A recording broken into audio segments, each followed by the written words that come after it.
it might seem harsh, but it's actually, this shit is super, super loving.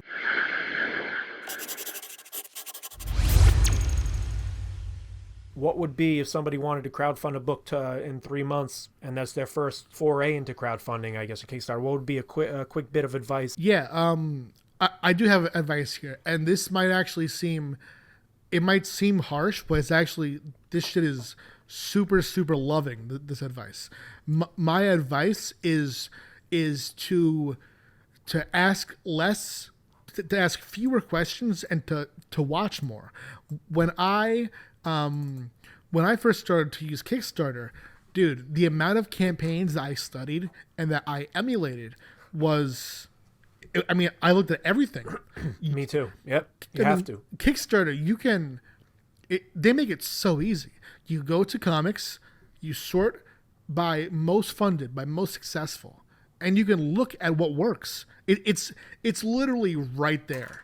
Right. The way to do it is right there. So, and copy books in your genre too. I mean, seek out, if you're writing a sci-fi. I mean, look at everything, but start by looking at other sci-fis. Yeah, Successful sci-fis. See how that person who has a successful sci-fi book, see how that person sold their book on Kickstarter. Yep. And do it your own way, but just take notes about what works and what doesn't, and then adjust over time.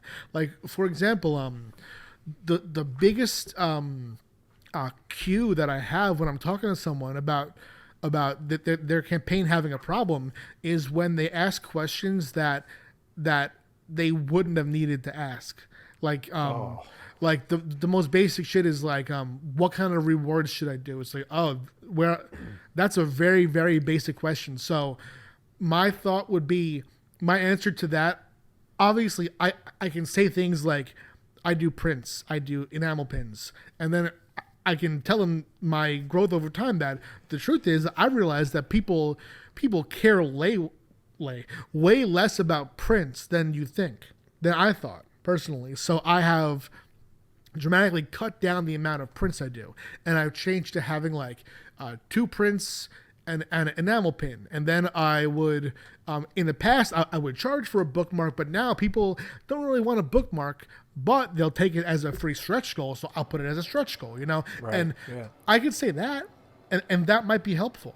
But I don't think it would be that helpful, because the truth is that that's not a question that you should be asking. You should be asking in-depth things like, when this happened to your Kickstarter, what did you do? When campaign number 2 didn't do as well as campaign number 1, how did that inform campaign 3? Those kind of in-depth questions show that you've put in the work. I think that so many people want to look at someone who's done it and just get the answers by asking them those questions, and they just like can take the information and plug it into their own campaign. They want the shortcut. Yeah, but the truth is that's not going to be as helpful. So to me, the most helpful thing I can say is that if you're asking those kind of questions, just do what I did and do what I think other successful creators do, is go back to Kickstarter and study.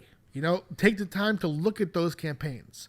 You know, sort by most backed and look and see, why is that one the most backed? So many of the most backed campaigns are the most backed because they had these established audiences as webcomics. So that's something that you could look at and go, all right, well, for my purposes, I can't attain that. So that doesn't work for me. What's next? Oh, this campaign is by Brian Pulido. He has had Lady Death for 20 years. That's not that helpful, but you can learn from find your lane. Yeah, but you can learn certain things. Like you can see that Brian Pulido speaks to his audience in a certain way. He'll say things like, I don't remember what it is, but he has a name for his fans. He gives them identity, and he gives them something that they feel is worth pushing for, so that when he launches, they think of it not as, oh, it's time to buy the new Brian Pulido book.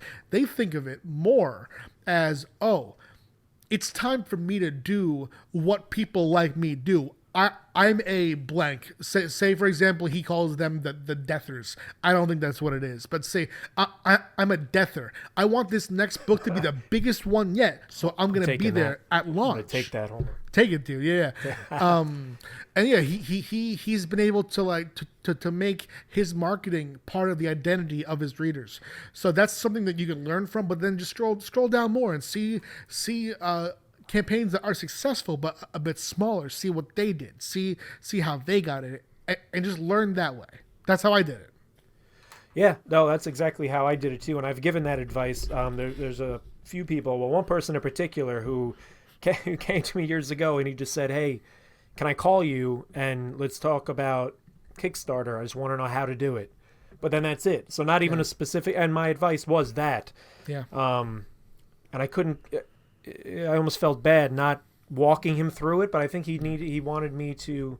He was really asking me to hold his hand and take him through every single little step. And you have to do like you did or like I did. Go through campaigns, take notes, see what the successful ones are doing. What can you emulate? What can you copy off of, essentially, and make it work for you. Yeah. So I definitely feel that one. That's a good one.